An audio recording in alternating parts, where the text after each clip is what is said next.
सहनाववतु सहनौ भुनक्तु सह वीर्यं करवावहै तेजस्विनावधीतमस्तु मा विद्विषावहै। ॐ शान्ति शान्ति शान्तिः। समस्तजनकल्याणे निरतं करुणामयं नमामि चिन्मयं देवं सद्गुरुं ब्रह्मविद्वरम्. Okay, we'll chant the first two verses, Mangalacharana. सर्गस्थितिप्रलयहेतुमचिन्त्य शक्तिं विश्वेश्वरं विदितविश्वमनन्तमूर्तिं निर्मुक्तबन्धनमपारसुखाम्बुराशिं श्रीवल्लभं विमलबोधघनं नमामि। यस्य प्रसादादहमेव विष्णुः मय्येव सर्वं परिकल्पितं च इत्थं विजानामि सदात्मरूपं तस्याङ्घ्रिपद्मं प्रणतोऽस्मि नित्यम्. Now we will read the verses that we covered last time. So we'll go ahead from verse number 6 to 9. We will read those verses, review, and then we will continue. Tatvamasyadivakyotham yajjiva paramatmanoho tadatma vishayam jnanam tadidam bhukti sadhanam.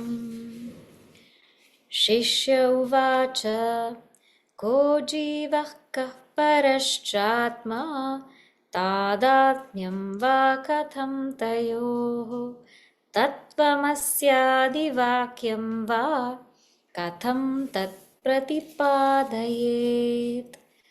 Gururuvacha atra bruma samadhanam konyo jīvastvameva hi yastvam pritchasi mam koham brahmaivasina samshayah.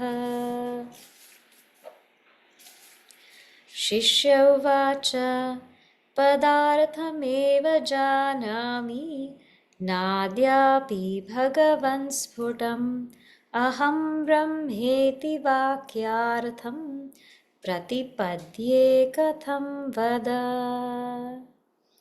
Okay, so what happened is the teacher said to the student that if you are feeling sorrow in your life, if you are finding that you're feeling sorrow, the reason for that sorrow is ignorance.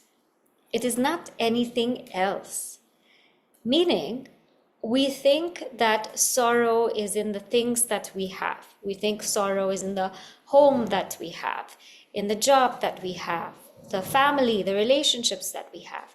We ascribe sorrow to all of these things, but these things in themselves are not sorrow-giving or joy-giving.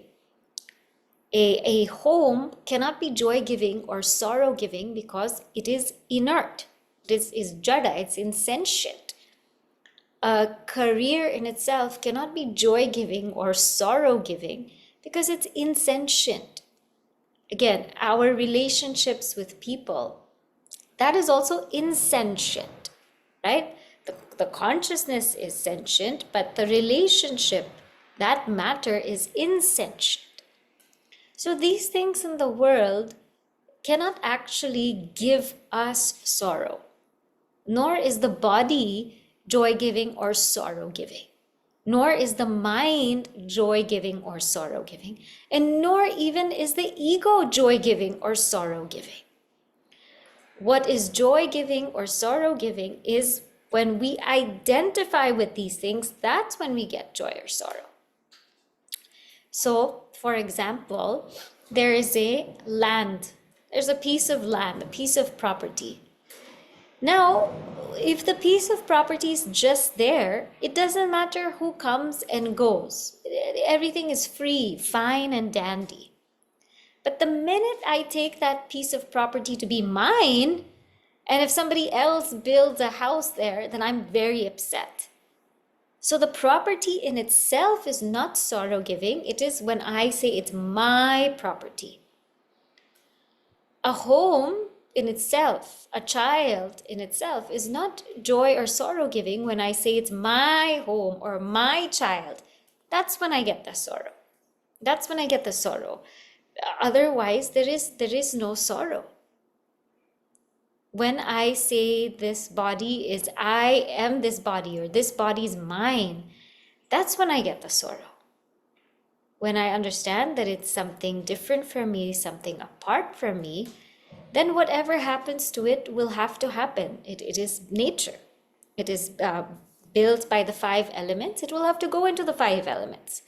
The mind is built by the 5 elements. It will have to go into the 5 elements. And the ego, there is a sense of I that says, I am speaking now, I am sitting now, I am listening now. There is the sense of I, it will go on. Even for somebody who has realized the self, this I am doing, I am eating, this I will go on. But the issue is taking that I to be ourselves. That's the issue. So the teacher is saying inherently that this sorrow that we find in the world, this sorrow that we're experiencing, it is not actually from the 3 sources which he said, that adi-daivik, adi-bhautik, adhyatmik. It's not from these 3 sources, the phenomenal forces, the people around us, or even our body, mind, intellect. It's not from there actually. The sense of sorrow, the feeling of sorrow comes only when we identify. The sense of joy also comes when we identify. But remember that joy is nothing but sorrow in waiting. Because when we feel joy, it will at some point end. It will at some point go away. And then we will feel that sorrow. Right? So because what is causing sorrow is this identification with the limited, with the finite. Therefore, the solution then is knowledge. The solution is knowledge, is jnanam, because the problem is avidya, the problem is ignorance. If the problem was anything else, the solution would not be knowledge. Right? If it was a real problem, if I were really the body and something was going on with my body, then the solution would be go to a doctor and fix it. If I was really the mind and my mind was just in spins going here and there, then the solution would be, okay, work on the mind really well so that you can control it and calm it down. But it is not that. That's not the problem. The problem is not actually the body or actually the mind. It is me identifying with it. That's the actual problem. And that's why knowledge is a solution.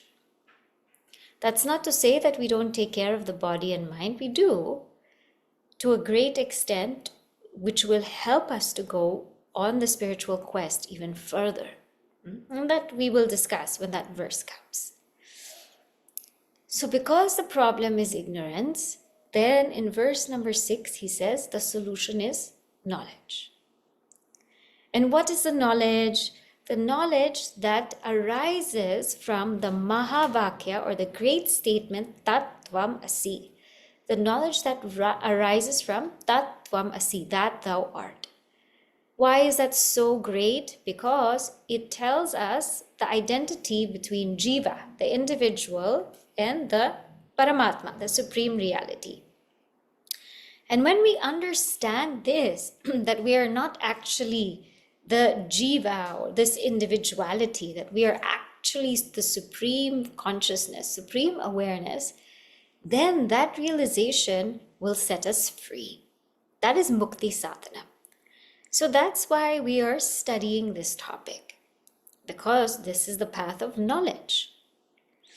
And so the teacher then, begins to explain, but the student is confused and he says, who is jīva? Who is that individual being? And who is Paramatma? Who is that supreme being?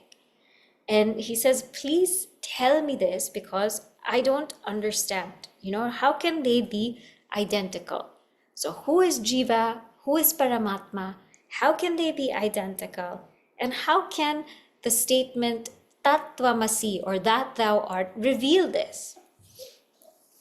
And so the Guru says, if you really want to know who is the individual being, who is the jīva, you are the jīva. The one who's asking me this question is the jīva.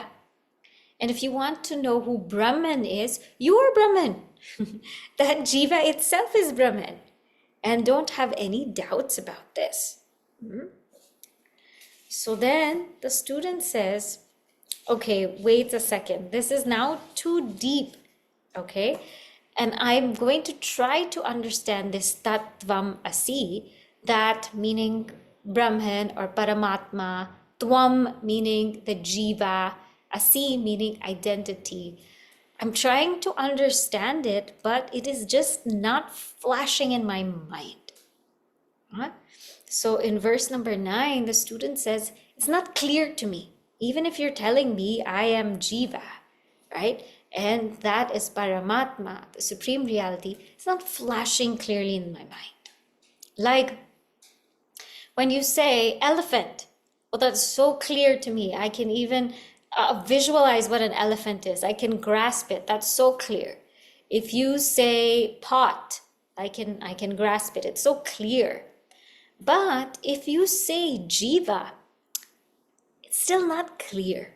It's still not clear what is jīva. You're saying, I am jīva, but that's not clear. And when you say Paramatma, a supreme reality, what is that? That's also not clear. So it's not spota. Spota means it's not clear. And if I don't understand these words, how am I going to understand the whole sentence? So, sometimes when we read something, a book, there's some sentences that are so incredibly clear. But there's some sentences where we're like, what does that word mean? I didn't get that word. And we try to make the context, we try to fit it in some context, but we still don't get it. It's still not clear. There's still some doubts. Or sometimes we listen to something, we listen to a talk, and there's some things that we don't understand. We try again to put it in some context, but it's still not clear. So the student here wants total clarity. That kind of clarity that is crystal clear, leaving no room for doubts whatsoever, because this is a serious thing. This is mukti sadhanam. And so the teacher says, okay, let me go ahead and tell you now. So we are now on verse number 10. Okay? Gururvacha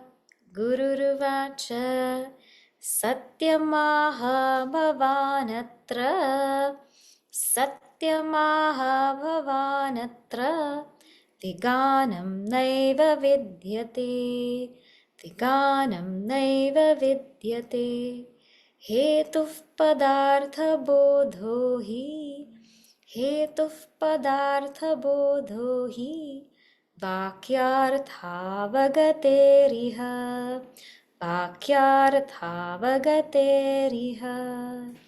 satyamahabhavanatra viganam naiva vidyate hetuf padartha bodho hi vakyarthavagateriha. So the Guru says, Satyam, this is true. Satyam aha, Bhavan. What you said, Bhavan, is true. Viganam naiva vidyate. There are no two opinions about it. Hetuhu padartha bodha hi.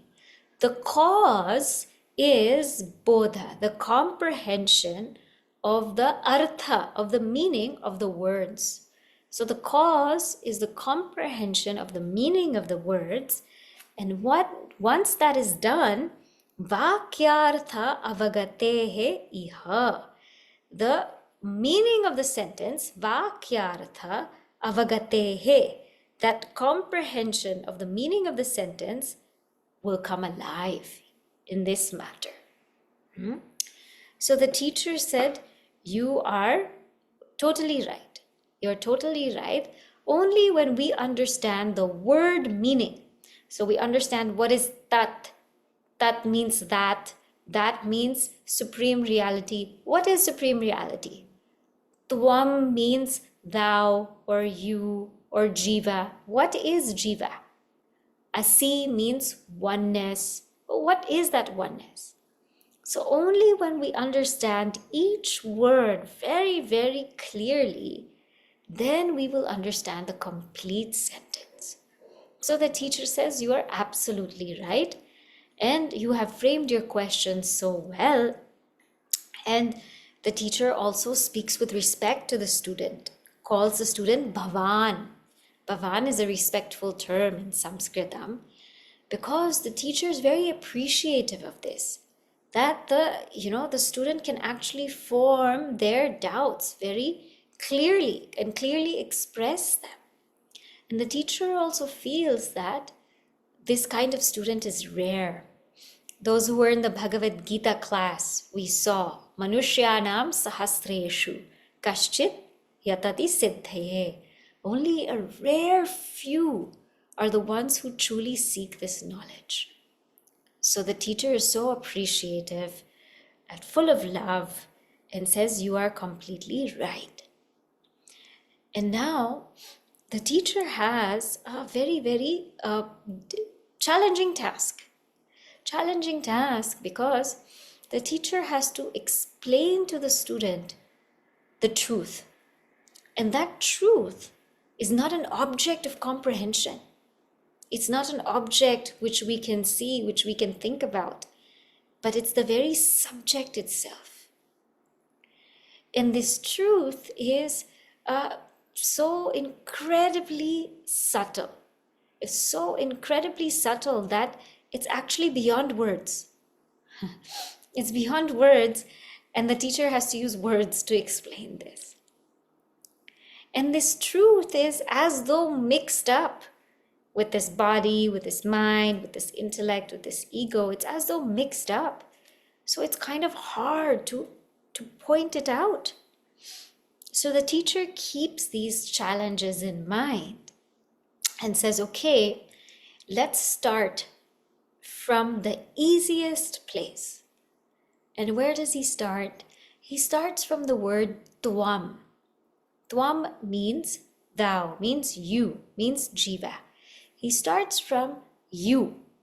Who are you? Because he figures that the journey of a seeker is always from the known to the unknown. Whenever we're trying to explain something to someone, if we start with the unknown, they'll get very confused. Now, how do you get to this place? Oh, you take that road and you go. But if we tell them, okay, tell me where you live, tell me what you know, and from there I'll direct you, then it becomes very easy. It's able to take the person along. So this teacher also says, let us start from the known to the unknown. Let us start with exactly who you are, and then we will see. So now the teacher starts. The teacher starts tvam, the word tvam. And this word tvam goes on for about 17 verses. So it's, I think, till verse 27. For 17 verses, this word tvam is being expounded upon. So we're on verse number 11. Antaḥkaraṇa tad vritti sākṣī caitanya-vigraḥ, sākṣī caitanya-vigraḥ, ānanda-rūpa satya san, ānanda-rūpa satya san, kim nātmānam prapadyase, kim nātmānam prapadyase, antaḥkaraṇa tad-vritti sākṣī caitanya-vigraḥ, ānanda-rūpa satya san, kim nātmānam prapadyase. So the teacher says, I'm going to give you 4 pointers. 4 pointers as to who you really are. What is the first pointer? Antaḥkaraṇa tad-vritti sākṣī. So this is one word. Antaḥkaraṇa tad-vritti sākṣī. Which means you are sākṣī. You are the witness of the vritti, of the modifications of the antaḥkaraṇa, inner equipment. So first I'll give each meaning and then we will see in detail. Second pointer, caitanya-vigraḥ. You are that which is of the nature of consciousness. Caitanya-vigraḥ. Third, you are ānanda-rūpa. You are the nature of bliss. And fourth is satya. You are truth. You are that very truth itself. San, being that, kim atmanam na prapadyase. How is it that you don't recognize yourself? So, first one we will go. The first one, he says, you are the sākṣī. You are the witness. And this is the first stage that we get to as we go closer and closer to who we are. Sākṣī is a window to that pure consciousness. We use the term sākṣī or witness because sākṣāt ikṣate. It directly illumines. It directly illumines what? It directly illumines these modifications, these thoughts. What are the different thoughts that we have? Antaḥkaraṇa. There are the 4 different kinds of thoughts. We have manaha, the mind. The thoughts of the mind are what we call sankalpa, vikalpa, or doubting. The thoughts of the mind are doubting. Is it this or is it that? Should I go here or should I go there? The thoughts of the intellect or buddhi, nishchayatmika. The thoughts of very determined nature. Yes, I'm going to do this. Yes, we should do that. Yes, we will go there. That kind of thought is there. Citta, memory. All the memories that I have, those are also thoughts. Those are also kinds of thoughts. And ahamkāra. Ahamkāra, that thought of I. That I did this. I am going here. I am going there. I am this person. That is called ahamkāra. The I thought. I step. So this sākṣī is the illuminator of all of these thoughts. And this sākṣī, it directly illumines, meaning it doesn't need any instrument, right? To see this book, I need so many things. I need light, I need the mind to work, I need my eyes, and then I will see this book. So the seeing happens through my mind, through my eyes, and through the light outside, I see this book.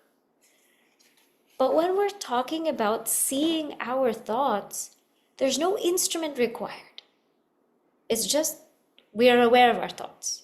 We don't need any light. Even in the dark, we're aware of our thoughts.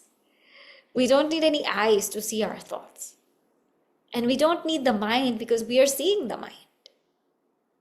So to be aware of our thoughts, we don't need any instrument. And that's why it's called sākṣī, sākṣāt ikṣate. It directly witnesses. And this witnessing is such that it is untouched, not untouched. So this witness is an untouched witness, means unaffected. Like in the world, when there is some crime scene or something like that, there's a witness to that crime scene, and the one who's witnessing that crime scene sees everything that's going on, but does not take part in it. Just sees it, but doesn't take part in it. So like that, sākṣī is the untouched, unaffected witness. And even if we use the words illumining, seeing, the illumination of sākṣī is not a verb, it's not an action. It is in its presence, thoughts are illumined.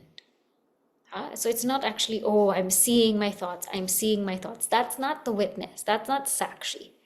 The minute something is voiced, that's the ego. It is just an awareness. And in its presence, thoughts are illumined. Thoughts are seen. That's called sākṣī.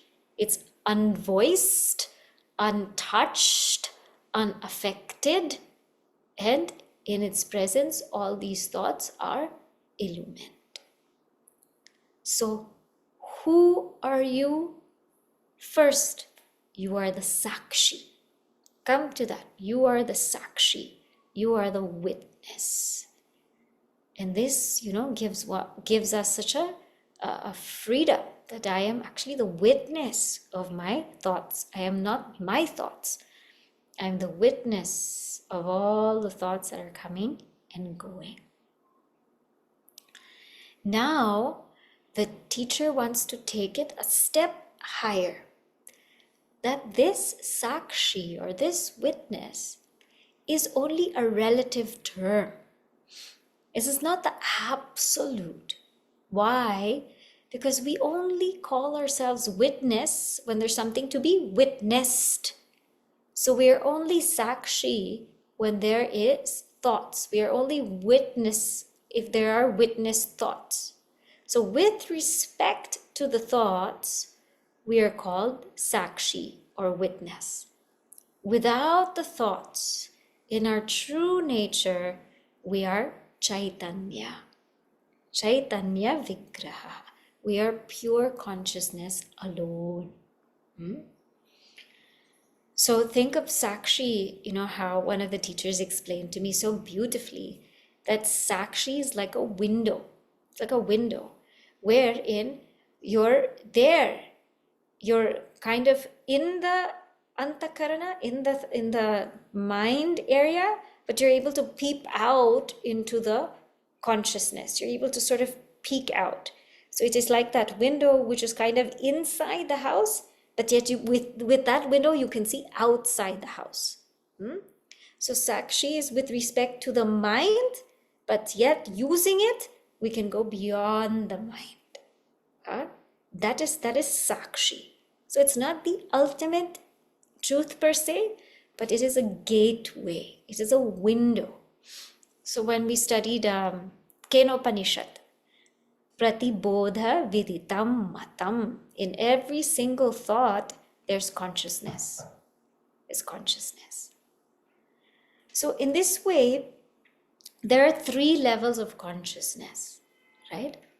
One is called pure consciousness, which we often say as chit, Chaitanya, pure consciousness. Then there is, secondary to that is associated consciousness. That's what we call sākṣī or the witness, because it's consciousness with respect to thought. That's associated consciousness. Then the 3rd level is called identified consciousness. That is the jīva, the one who's identifying with this body, mind, intellect. So slowly we have to move in our sadhana from that identified consciousness to the associated consciousness to pure consciousness. And this pure consciousness is caitanya-vigraḥ. That is what this word means. So first we are the sākṣī, but in our true nature we are pure consciousness. A student might ask, then why should I even know all of this? Why are you breaking my head and telling me all these different levels of consciousness and you are this and you are that? Why? Ānanda-rūpa. Because the third pointer is that's the nature of bliss. That pure awareness that you are, that is of the nature of bliss. It's of the nature of ananda. That's why one should know it. That's why we should inquire into it. We have this wrong notion that the happiness that we experience or that we long for is outside. Actually, it is not there. This ananda is never paroksha. It's never remote. It's aparoksha. It is you only. Because we do so many things to get us happy, but what's actually happening is that our mind gets agitated with desire. Also, this is how to be happy. First, agitate your mind with a desire, and then fulfill that desire. And then the mind becomes peaceful. And in that peaceful mind, your blissful nature reflects fully and beautifully. So just like Sat existence is expressed in everything, because everything is. This bottle is, this book holder is, this book is. Sat or existence is expressed in everything. Chit or consciousness is expressed whenever there's a mind. Whenever there's a mind, intellect, equipment, consciousness is expressed. So consciousness is here, but it's not expressed because it doesn't have a mind or intellect. Consciousness is in this book, but it's not expressed because it doesn't have a mind and intellect. This ananda is expressed in a peaceful mind. That's how it's expressed. So our crazy way to be happy is we agitate the mind, and then we try to fulfill the desire to calm the mind. And in that calm mind, that ananda which is innate in us is expressing fully. It's expressing fully. But what the rishis did is they said, we don't need to agitate our mind with all of these desires. It's okay. We'll just relax, chill, hang out, and let that ananda just express. So that is that ananda. So that ananda, where it's coming from here only. It's coming from here only. It's not that this person makes us happy. No, because that person makes somebody else sad. Right? It's not that this thing makes us happy. No, this thing makes somebody else sad. It's the relationship. It's the identification. So the ananda that we feel is coming from here. So know that you are pure consciousness, because that pure consciousness is the seat of bliss, and you are that bliss. Okay, but I have a question. Is that bliss ever going to stop? Is that bliss temporary? No, satya, a fourth pointer then. It is existence, it is changeless, it is permanent, it is always there, it is truth. So that is not the kind of bliss that will stop at any point. It is satya, it is that reality which is unchanging. Unchanging, that it's there throughout all of the states.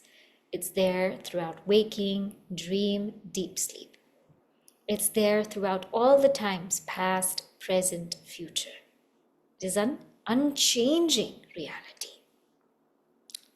So, he says, first, you are sākṣī, then you are Chaitanya, your consciousness, then you are ānanda, you are bliss, and that bliss, remember, is satya. It's unchanging. So you are Sat-Chit Ananda. Being that Sat-Chit Ananda, he says, how come you can't recognize it? It is you only. It is you. How come you can't recognize it? And so the student now is thinking, and the teacher, he's wanting the student to go even deeper and deeper and deeper and think about it. So the teacher gives one more verse, very similar to the previous verse, but here he gives a very important sadhana. He gives a very important sadhana that we should follow. So verse number 12 now. Satyananda-swarupam dhi, Satyananda-swarupam dhi, sākṣīram bodha-vigraham, sākṣīram bodha-vigraham, chintayatmataya nityam, chintayatmataya nityam, tyaktva dehadigam dhiyam, tyaktva dehadigam dhiyam, satyananda-swarupam dhi sākṣīram bodha-vigraham, chintayatmataya nityam, tyaktva dehadigam dhiyam. So the teacher again reiterates this to the student and says, who are you? Satya. Again, you are pure existence. You are Satya. Ānanda-swarupa. You are of the nature of bliss. The sākṣī. You are that which is the witness of your intellect. Bodha-vigraham. You are pure consciousness. Earlier it was a chit, the vigraha of chit. Here it's bodha-vigraha. So he says again, this is who you are. This is your real nature. You just like right now, just leave everything out. We might have known ourselves to be so and so and this, but right now, just leave everything out. This is your true nature. This. And he says, chintaya, atmataya nityam. Chintaya means meditate, contemplate. Think about this. Think about what? Atmataya. Think about yourself as Atma. How often? Nityam. Always. Think of yourself as this Atma always. Tyaktva dehadigam dhiyam. Tyaktva, having let go of dhiyam, this misconception, dehadigam, that's pertaining to the body, etc. So the teacher says, drop that thought that I am the body, I am the mind, I am the intellect. Drop that. Let that go. And focus now your thoughts on that pure consciousness. Focus your thoughts on that. And how often? Always. Means take this as a sadhana. See, the mind is a very peculiar instrument because in that mind, intellect equipment, it is matter. It is matter. But in that, there is the reflection of consciousness. We have seen that. So it's as though it has the matter aspect and it has a consciousness aspect. So the mind is pulled in both ways. It's pulled towards matter, then there's a pull towards consciousness. When the mind is pulled towards matter, then we are away from our sadhana. When the mind is pulled towards consciousness, then we are very much in our true nature, in our true being. So this mind gets pulled in these directions. So let the pull go towards its source, its origin, its true nature. And think about this. Constantly think about these things, these insights, these thoughts. Our thoughts are so precious, and sometimes we waste it on totally useless things that don't even matter. We waste our minds on things that absolutely don't matter. And then we have no space to think about those things that really do matter. So think about it. And not only think about it, but let it be this background shruti. In Indian classical music, there's always a shruti, there's always like a sound or a rhythm that plays in the background. And based on that sound, people sing, people play instruments, and people do all kinds of things. So let it be that background rhythm in the mind amidst the daily duties, the daily work, the daily things we have to do. Let it be there in that background. Chintaya nityam. And one very beautiful example is given, in our Shastra, that this pure consciousness is like the sun. And the clouds are coming, and as though covering the sun. But they cannot cover the sun because the sun is too big. It's just from our standpoint, it's covering the sun. And the clouds itself are illumined by the sun. Without the sun, the clouds wouldn't even be there. But there are moments when the clouds come and gather and as though cover the sun. And there are moments when the clouds disperse and the sun shines brightly. Now, in the same way, our mind is clouded by these clouds. It's clouded by all these clouds. So make that effort to remove the clouds and let the sun keep shining.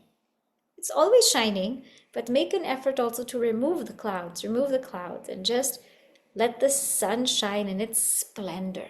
So think about this. Keep thinking about this. And the teacher said, I know this is not an easy thing to think about, so I'm going to provide you some kind of logic, because I know these things might seem so abstract to you, and the mind, the intellect needs some kind of logic. So don't worry, the teacher said, I'll provide some logic for you, and this will make it easy for your mind, intellect to accept. So verse number 13 now.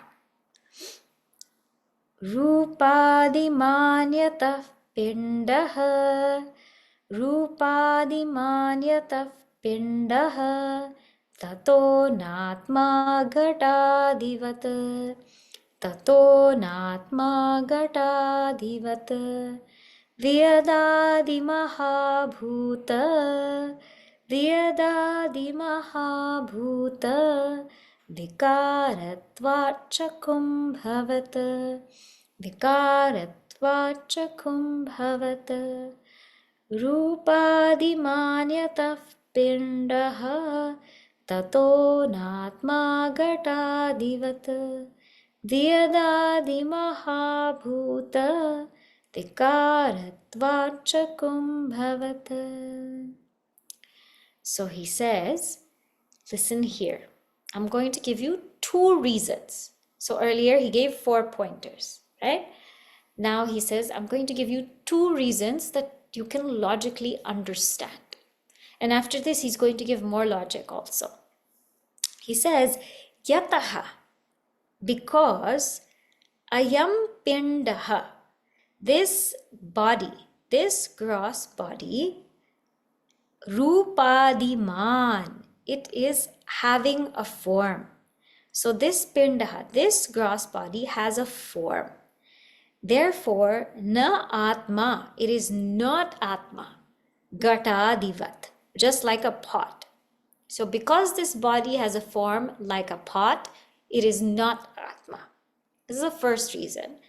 The second reason, vyadadi mahāvākya vikaratvat. It is a modification, vikaratvat. It's a modification of what? Vyadadi mahāvākya, of these 5 elements like space, air, fire, water, earth. It's a modification of them. Like kumbhavat, like a pot. So the body is not the self as like the pot, because the pot has a form and the body has a form. And the body is not the self because it's a modification of great elements like space. And so too the pot is a modification of great elements. So how do we understand this? So let us, here we will take, refuge in the anumana, in that inferential way that the Nyaya school does it. The first thing is we establish our statement, pratignya, that this body is not Atma. So this body is not Atma. Why? What's the reason? What's the hetu? Rupadiman. Because it has a form. It has a form. What's the example or drishtanta?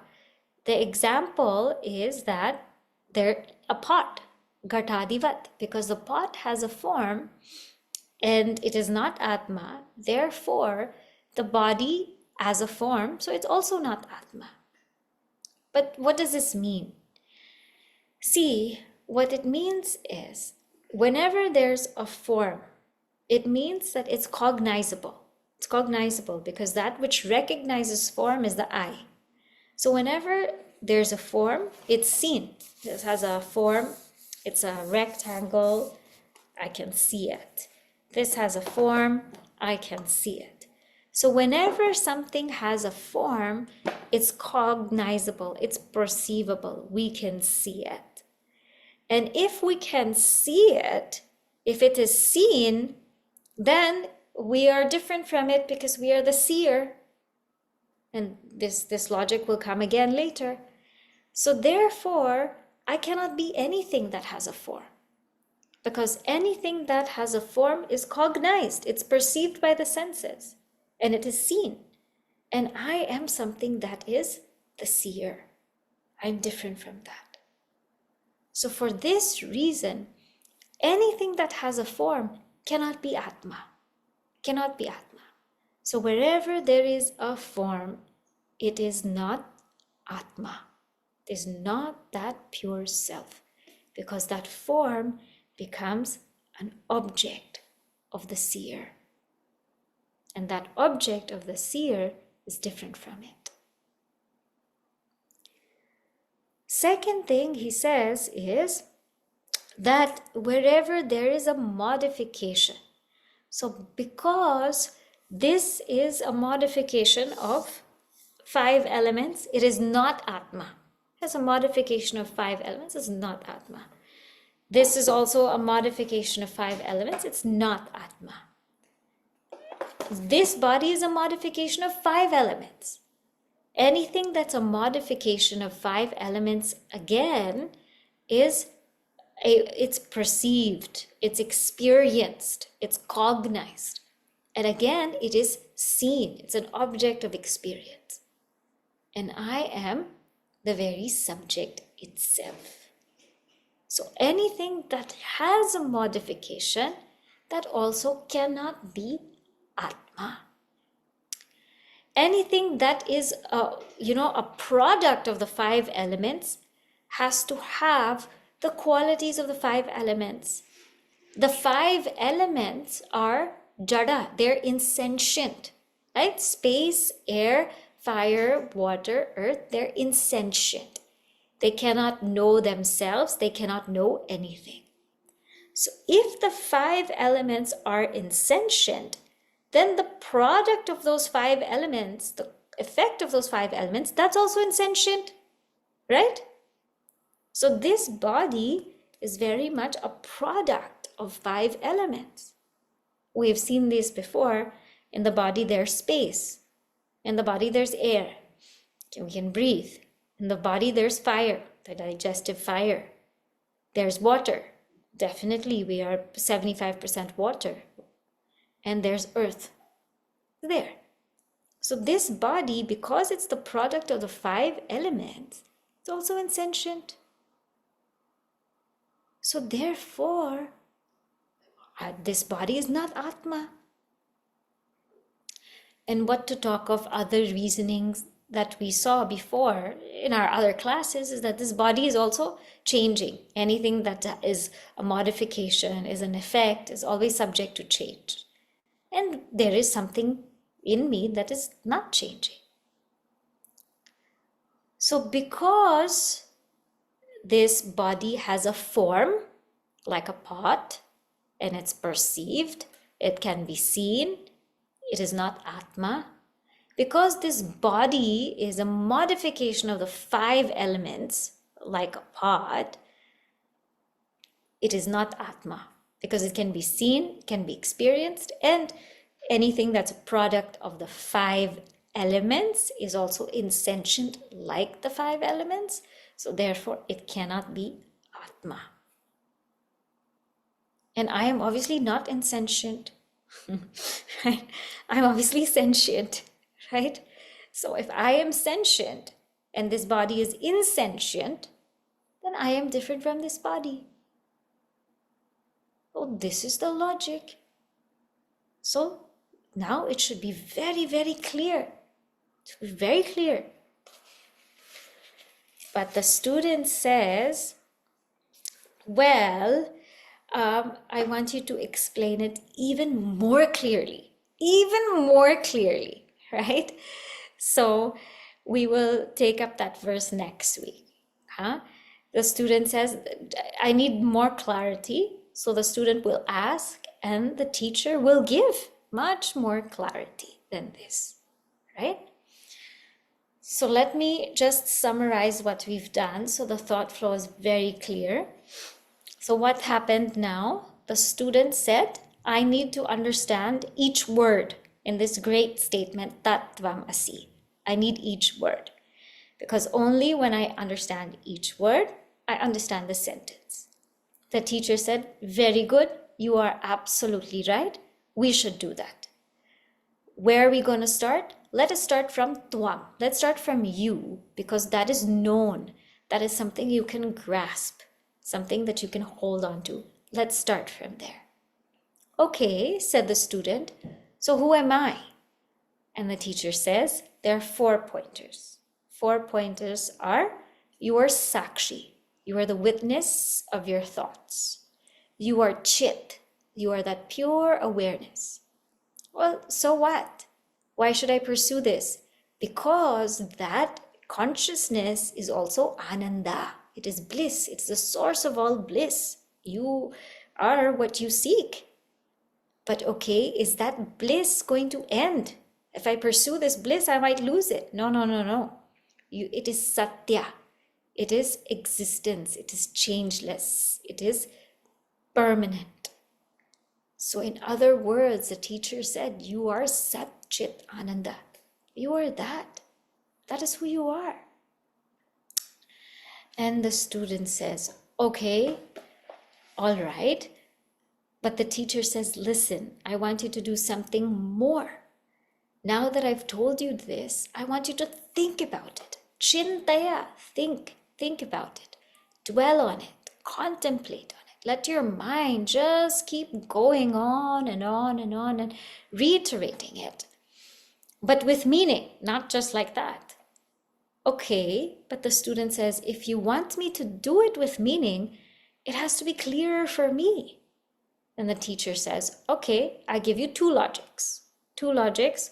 One is that anything that has a form is not Atma. 2, anything that's a modification of the 5 elements is not Atma. And your body has a form. Your body is a modification of the 5 elements. Therefore, your body is not Atma, or the self. And though this logic made sense, the student will ask for more clarity. And as more and more clarity dawns to the student and to us also, then it becomes easy for our minds to settle. So more we will take up next week. Okay? We'll just say the closing prayer. Om Purnamadav Purnamidam Purnat Purnamudachyate Purnasya Purnamadaya पूर्णमेवावशिष्यते। ॐ शान्ति शान्ति शान्तिः। हरिः ॐ श्रीगुरुभ्यो नमः। हरिः ॐ।